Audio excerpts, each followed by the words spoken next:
Okay, we're going to start by measuring pH today.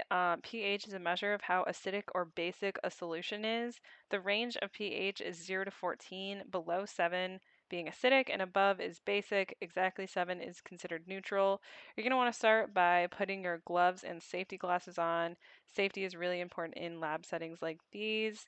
You're then going to want to take your vial and rinse it out a couple of times just to make sure there's no previous chemicals or contaminating factors in the vial.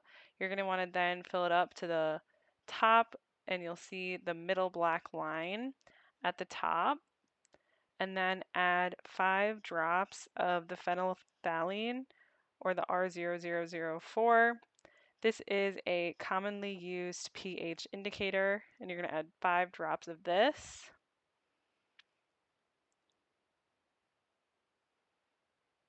You're then going to close the cap, put the chemical back, and then close the vial up and invert it multiple times so that the mixture is thoroughly mixed through. And you'll see a color change. Here is a picture of that against a white background. You can see it most closely resembles a pH of 7.2. And now I am just pouring the mixture out into my waste bucket.